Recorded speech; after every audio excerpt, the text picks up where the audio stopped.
and thanks for being here, everyone. I'd just like to introduce you to Wayland Group. We are a licensed producer in Canada. We started operations in 2013, 2 hours southwest of Toronto. Our main operation is still there. We have 261,000 square feet of production facilities at this moment, and we're expanding to 942,000 square feet of operations by the end of 2019. That will be able to produce 95,000 kilos of product. Our run rate for next year, starting in February, is 36,000 kilograms. We have all licenses in Canada, and we're one of 6 licensed producers who have a license for encapsulated oil. When you look at the differentiation between licensed producers, not everyone is the same. You have ones with cultivation licenses, then cultivation and sale of dry bud, then extraction, and then you have groups that have the ability to sell extracts, and then you have those of us who have progressed along who have the ability to sell encapsulated oil, and then there are only 5 of us in the country who have European Medicines Agency GMP certification. So of over 100 licensees in Canada, we're one of 5 who have met the test and differentiated by having that quality standard. So what I will talk to you about today, at Wayland, we have built a sustainable business. We haven't gone after stock market hype. We haven't gone after press releases to move the needle. We've been responsible, built the business diligently, and as you'll see, we're actually present in markets. We've exported product to Germany. We've exported product to Switzerland. So we're actually doing these things. We're not just talking about them. I think that's an important differentiator for everyone to know. So as you've seen, we believe that the global demand, which was summed up quite well by Prohibition Partners this morning, is over $180 billion for cannabis for the medical market in 2024 once that's fully fleshed out. We have a cannabis business that people use to treat themselves. Right now, much of the market is in the black market, and as legalization comes, that's being brought up above the table into the white market for people to consume responsibly. In the Canadian recreational market, we believe is 8.7 billion Canadian dollars, and the medical market will shrink now because access to cannabis is available on your phone.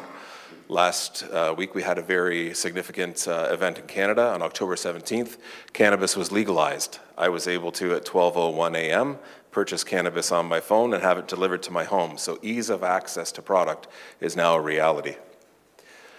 We have a global presence. As I mentioned, our Canadian facilities where we operate. And then we have a facility in Germany. Ebersbach is about 10 minutes outside of Dresden.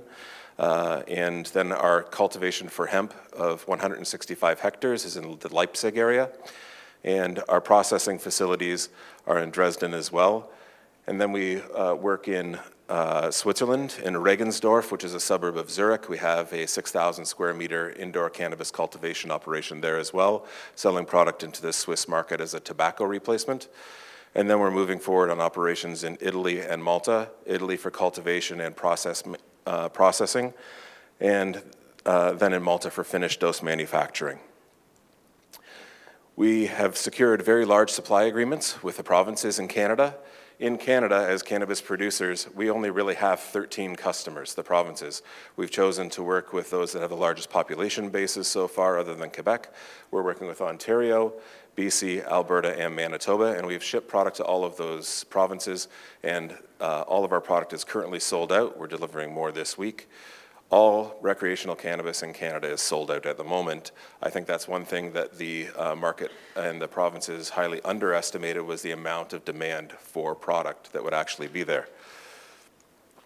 What we see as European growth markets, we saw cannabis legalized, as we've been discussing today, in January of 2017 in the Bundestag. And then Italy has now moved forward with medical cannabis with a government supply. We believe that will be opened up further. And then where we're looking to expand, we believe that the rest of Europe going west from Germany will open up. We were one of 10 participants out of 118 who were asked to submit a bid for the tender process the last time that B-Farm put that tender out. And we believe that our partnership will be successful again in the tender that's due on November 5th of this year. We have world-leading efficiency in our production. We work with Rockwell Automation. Rockwell is, apart from Siemens, they're the two main competitors for global industrial automation. We haven't taken a greenhouse system out of the Netherlands that's been customized and marked up by 400%. We've taken off-the-shelf automation technology that's available anywhere at any electrical wholesale supplier that can plug and play. So we've built a complete interface to control all of our operations. So what does all of that complexity actually mean? That means that for 261,000 square feet of our facility, we only need 26 employees. Our competitors need 300 to 400 employees for that same footprint to produce. So we spent the time, effort, and design build to build our facility up front in the right way with automation so we can reduce employee count. What does that mean to our operating efficiency? That means we reduce our spend by at least $8 million a year in labor costs over our competitors. We have different energy efficiencies in our operation. We have a natural gas cogeneration facility. The province of Ontario, where we're located, is very expensive for electricity. It's 17 to 24 cents per kilowatt hour. We are able to produce our electricity for 4.5 cents per kilowatt hour and then sell excess back to the grid to the province. At the same time, we capture the CO2 that comes off of the natural gas cogen facility, and we scrub that, and then we feed the CO2 to our plants as a fertilizer. So we use that and capture that in an environmentally sustainable way. We also have all of our own well water. We don't have to pull off of a municipal water supply. Our water is free, and we capture all of our rainwater. And then we recycle our used water through a biofilter and pond. We only create 10,000 liters of wastewater a year from an operation that requires over 1 million liters of water per day. So we've invested in return on investment. We've intelligently designed our facilities, and we're moving forward with extremely efficient production. And it's not just efficient, it's also high quality. It's a hybrid facility that has an 88 to net zero efficiency rating. So it's one of the most thermodynamically efficient structures that we could gain while still having a glass roof and being able to capture the natural sunlight to help and aid the plants. We also have technological differentiation. As all of us are cannabis producers, many high-quality companies here today. One of our differentiating factors is our patented Vesisorb technology. This is a nano-emulsion, and when you ingest cannabis, it's a lipophilic drug, or it's a lipophilic product. It's fat-soluble. That means it clumps together when it enters your stomach and goes through your intestine, and it's processed and metabolized in your liver. This solution helps to make a lipophilic drug hydrophilic, so it can then be absorbed in your stomach, in your intestinal lining. And so instead of having an edible or our capsules, which are in your bags today, our capsules absorb within 5 to 15 minutes into your bloodstream and have a 6 to 7 times greater bioavailability, so you're getting more of the product. Your liver isn't just destroying the cannabinoids, it's actually your stomach and intestine are entering the product into the bloodstream. This is patented. It's been in existence for 18 years and commercialized. It's used by Roche, by Bayer. It's in many products that you would have like Bepenthal in the market, and we own the global exclusive rights for cannabinoids. Why is this important?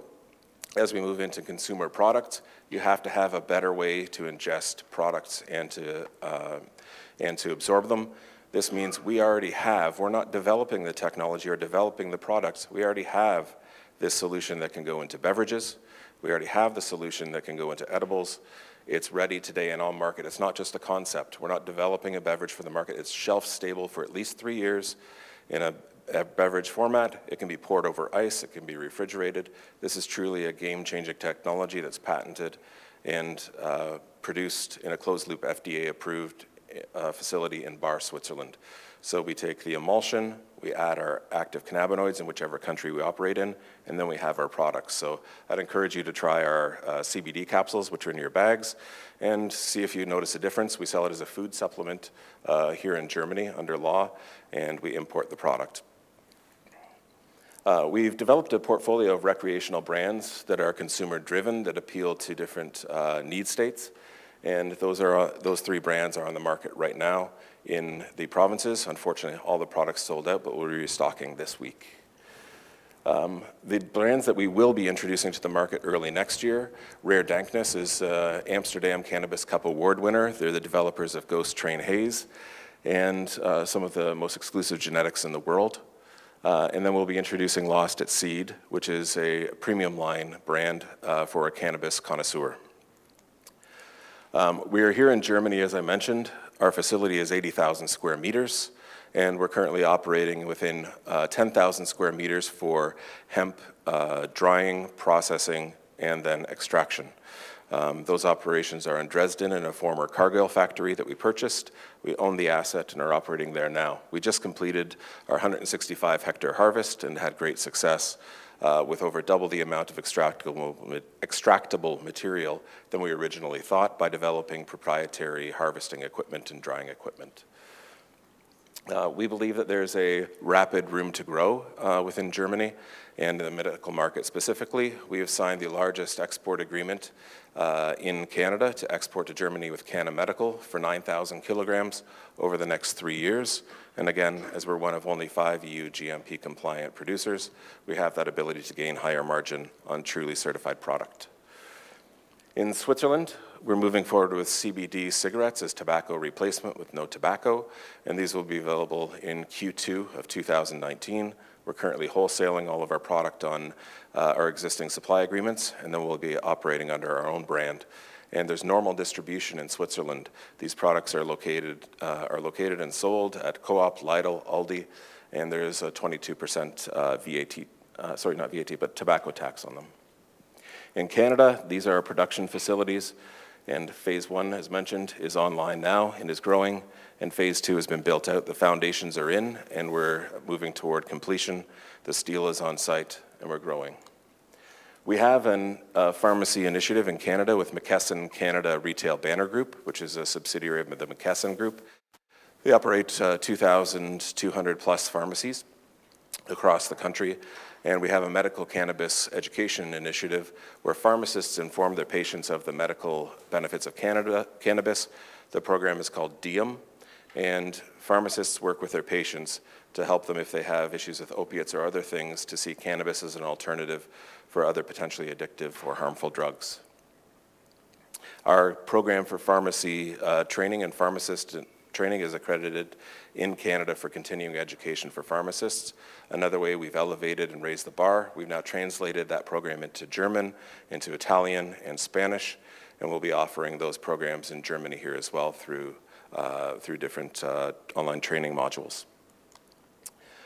So we have large-scale provincial agreements in place with Alberta, with Alberta, BC, Manitoba, and Ontario combined, we're over 10,000 kilos.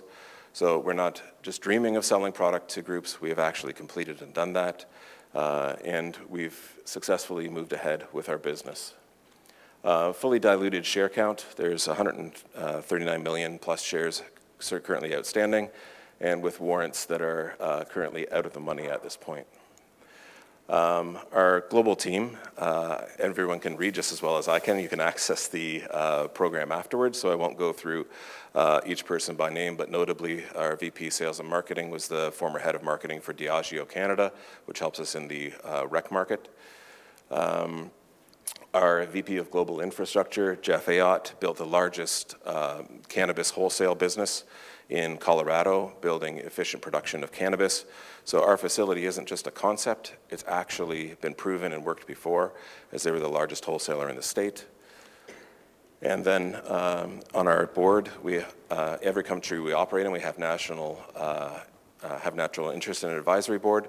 Gerhard Mueller was the former head of Ernst & Young's GSA Tech Practice. He's our chair of our audit committee.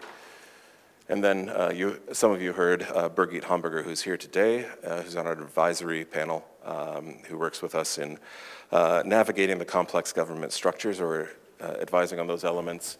And then Professor Markus Bachmund is chair of Suchtmedizin, which is the anti-addiction medicine society in Germany.